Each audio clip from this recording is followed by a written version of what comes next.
YouTube, I was like into like the trends and stuff like that. So like I would be doing so many DIY videos, and eventually I realized like as I was holding the hot glue gun, I'm like, I hate this. Why am I doing this? I could just buy this. And that's when I started to transform more into like lifestyle and things that I actually enjoy creating. Because if you're doing stuff just for trends, it's not sustainable. So definitely do it because you're passionate about it. I'm in the tutorial, so like there's a face to it, there's personality to it, and also mine are really clear cut and like very short, from like 3 to maybe like 6 minutes max. And that's because I know that people probably don't want to watch like a 20-minute breakdown. What are the first few steps to getting started on YouTube in your opinion? I say the first few steps is like stop overthinking it and simply just like just upload, because the hardest thing when it comes to YouTube that I know that I did was simply putting the first video up. Honestly, once you kind of like get over the fear that you have within yourself and just actually like upload it and just do the thing, it gets so much easier because it's literally the exact same thing every single time. I think it's also important to first of all like discover your passion and discover the why you're doing it. I got used to the idea of talking to a camera because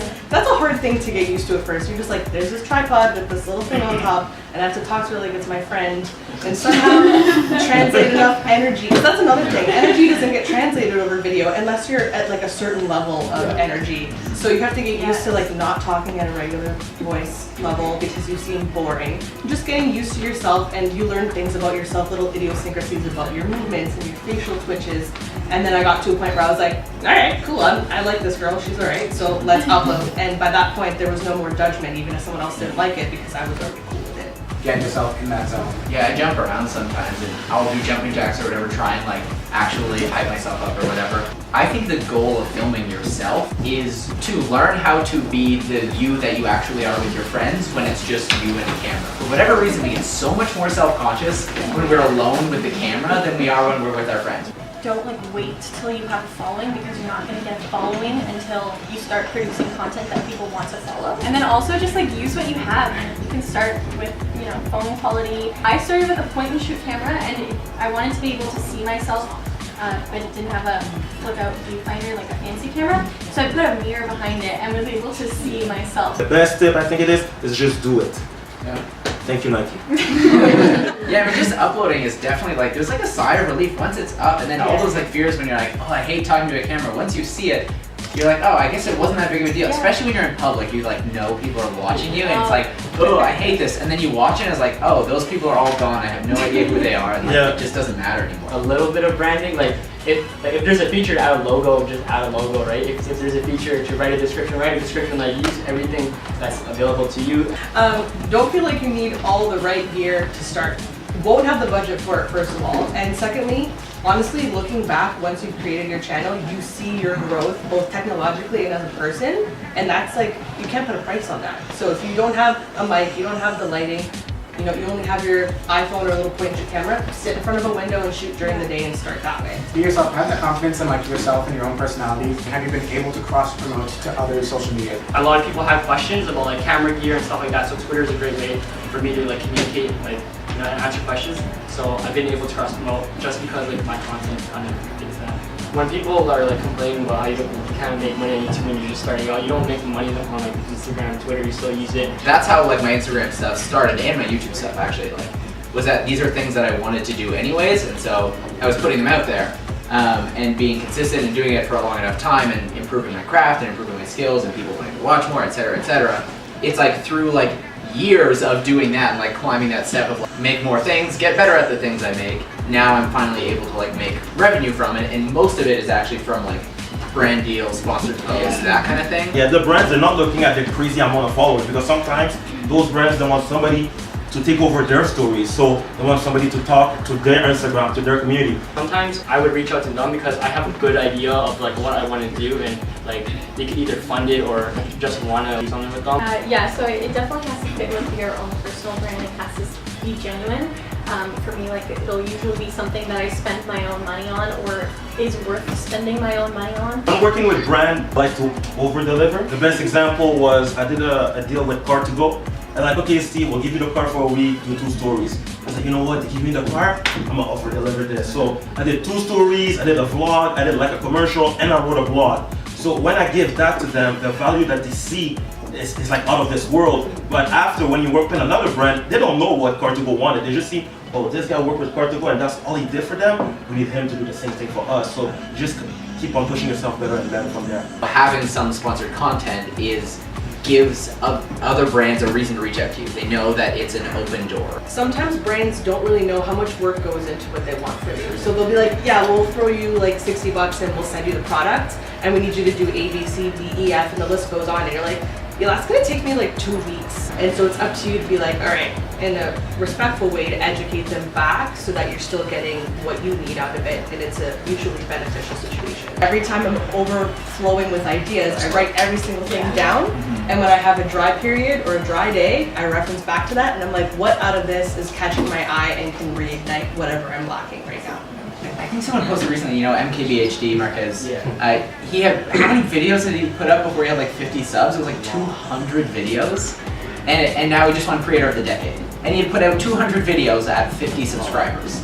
I just don't worry too much, especially in the beginning stages, about getting everything right. Getting something out there is so much more important. I think the most important thing though is like a thumbnail, like having a very like bright, catchy thumbnail. So if you could focus on that. How you brand yourself, so your title, your thumbnails, everything has to be cohesive, right? Depending on like what type of videos you make, you have to see what other people are doing as well. That helped me out a lot. So I used to kind of make gaming thumbnails, like where it would be very colorful and stuff, and now it's very clean, and it kind of fits the technology type style. There's nothing wrong with scripting videos. I think if you can do it in a way where it seems natural enough that like you're actually like not reading from something, you can help keep your videos shorter and help like cut a lot of your like editing time because there's no like dead space or like anything you're trying to figure out like the right take. If you have multiple interests, how did you guys go about it? You'll probably notice that some videos are doing more engagement than others. I've been spending a lot of time trying to develop a style of my filmmaking so that even if I did an unboxing video or if I did a vlog or if I did a chocolate shopping video, if I can still incorporate that style of my filmmaking that the audience is expecting or that they enjoy or subscribe for, that's a pretty good way to tie everything together. I really like lifestyle videos, but I was making screen recording videos. I started introducing my face more in the videos and like myself, and I would do Q&As and then mention like stuff I do in my videos, like gear I use. So I think it's how you structure your video. You can integrate two different things. Narrowing down what it is that's really integrally important to me and then creating a sub-series that'll be like Random Fridays and I can just do whatever I want on Fridays. My subscribers or viewers will know, okay, it's going to be unexpected content and they'll either like that or they'll choose not to come back and watch it. I think experimenting is such a good way to start. It's like going to college for like a general arts. You might not know what you want to do, but try a gaming video and a makeup video and you can figure out what you actually enjoy doing and what you're passionate about. Some of us jobs or you know, money to make on the side. How much time is, you know, necessary? Pre-plan maybe 2 videos, like I'll write out kind of my structure outline of what I want to say, and then now I got my hair and makeup done, I'm going to sit down and film 2 videos at once. Also when you're editing, like you'll find your style and your groove and you kind of know how to do things a little bit more quickly. And like scheduling, blocking out time, like, okay, next Tuesday at 6 p.m. I'm filming, and it doesn't matter if someone's like, oh, I got concerts to this, oh, I like got this really cool event, you gotta come.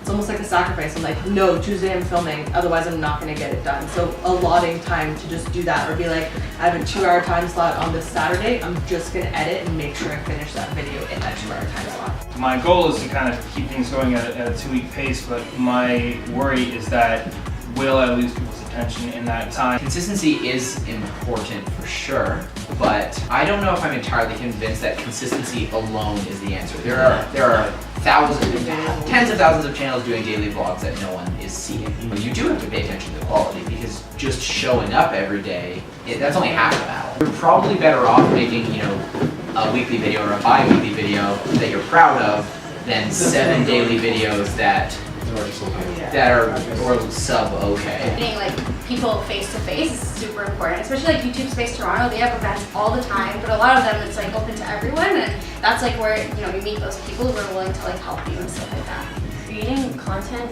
can be a very lonely process if you let it be. And I think like I'm very much fueled by other people. So whether it's collabing or just like meeting with someone who's doing the same thing and bouncing ideas, or if it is working with a brand, they're a local Toronto agency. Why are we emailing? Like, let's go grab a coffee or let's talk on the phone. Create a momentum for yourself. Either it's a small stuff like a video every 2 weeks, like you said. A lot of my growth came from saying yes to things I didn't want to say yes to, and just being available to show up, even if I didn't necessarily want to, just to get my name out there, to get my face out there, to connect with people and that kind of thing. But I also know that saying yes to everything is not a sustainable way to live your life. It's like celebrating like the small things, the small victories I have. I used to like take for granted, like, you know, I was expecting them to come back and back, but that may not happen, and I have to be fine with that, and I have to be happy and like grateful for when they do come back. Thank you to all of the panelists who came out to hang out with all of us. Enjoy all our awesome panelists, and thank you guys so much for coming.